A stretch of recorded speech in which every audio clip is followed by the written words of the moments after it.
Righty, good people. What's up? It's Desmond. Another episode of the All Go podcast.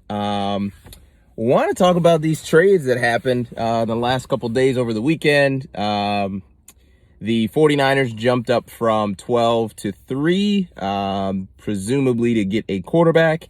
The Dolphins picked up, I believe, 2 first-rounders and a third-rounder, and then also traded another first rounder to get to number 6, and the Eagles are now at 12. There's been a lot of talk about Mac Jones going number 3 to the 49ers, which is interesting. I'm a big Mac Jones fan. I have been shouting his praises since Auburn of 2019. Where he ended up throwing 2 pick sixes where, they were kind of some pretty fluky plays, at least one of them anyway, but had a great year. And I think as far as decision making, he is the best quarterback in this draft, like just straight decision making. He just does a great job of anticipating his throws, anticipating guys getting open, hitting his guys in stride. There's a lot of people that say, well, his guys are always wide open. It's like, if you watched the Alabama and Mac Jones, his guys weren't always wide open. It was a lot of anticipation. Of course, he did have times where guys were wide open, but even that is a difficult throw to, when you have a guy who's wide open behind the defense, not to short arm it, not to, get a little too jacked up and overthrow a guy. See Jimmy Garoppolo in the Super Bowl a couple years ago. So he is a really good decision maker. I think he's a really good quarterback. But for me, just personally, as much as I love Mac, I'm not quite sure that he is the number 3 quarterback in the draft. As I say that, a guy like Mitch Trubisky comes to mind, where it's like he wasn't the second best quarterback in that draft either and got picked. So you hear a lot about Mac Jones fits what San Francisco does. It fits what, Kyle Shanahan wants to do.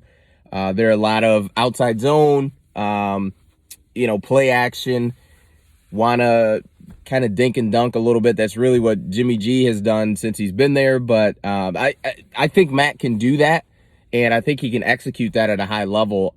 I just think that if I'm the GM of the 49ers, I want to get the best quarterback that is there at number 3 and have faith that Kyle Shanahan and his staff can make that good player a great player, like take him to the next level.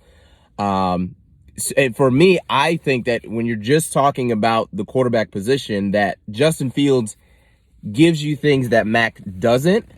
And I think with a very good staff, you can coach Justin to do things that Mac does well now. Like, I think that when you look at the athleticism, obviously Justin Fields is well and above, Mac Jones. I think they both have great leadership qualities.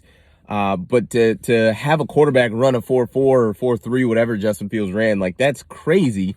Although I don't want my quarterback running a lot. Like, third down scrambles, get down, stay safe, get out of bounds.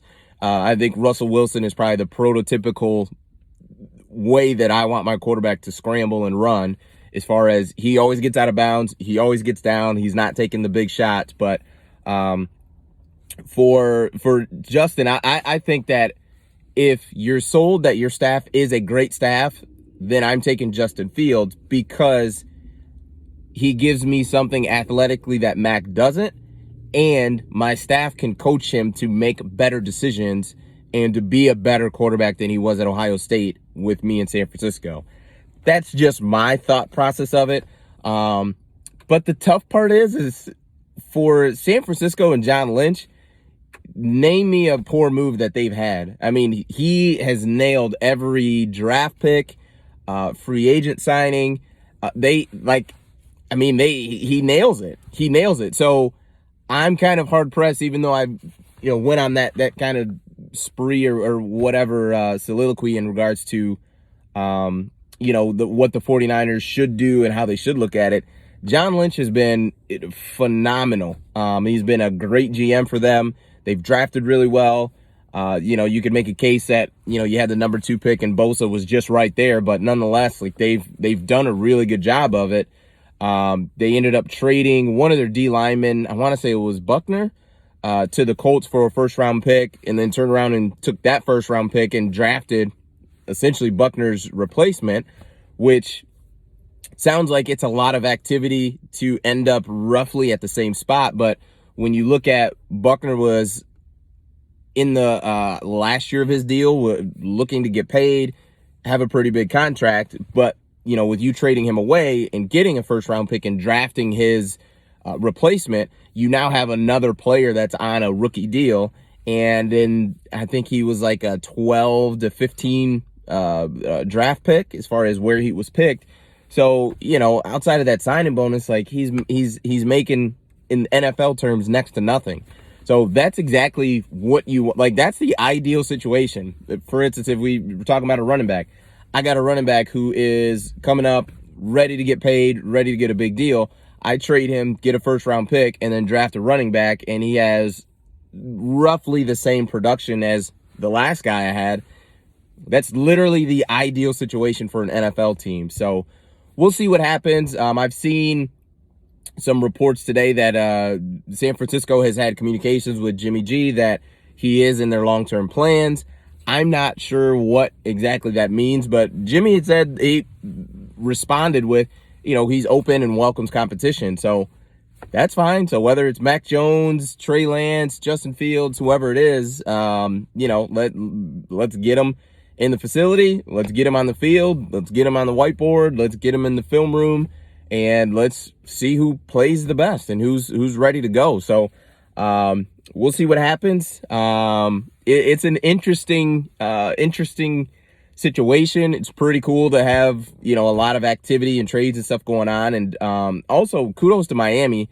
They have done a phenomenal job with building that team, building up some draft picks, really not losing a ton either in regards to, getting the draft picks. I know they traded away Tunsil, Minka Fitzpatrick, and they've got a boatload of picks for the next couple years. And they, for a team that won 10 games last year, to be able to come into this draft and pick number 6 is pretty incredible. And you also gained picks to get there too. So pretty incredible for the Dolphins as well. I'm excited for them.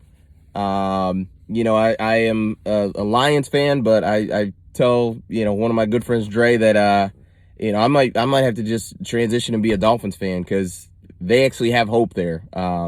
It's frustrating. If you're a Lions fan, you understand it. If you're not, I don't think you ever will. But anyway, thanks so much for joining me. I'm about to go inside and do some grocery shopping for dinner. So thanks again for joining me. Like, subscribe, appreciate it, and have a good one.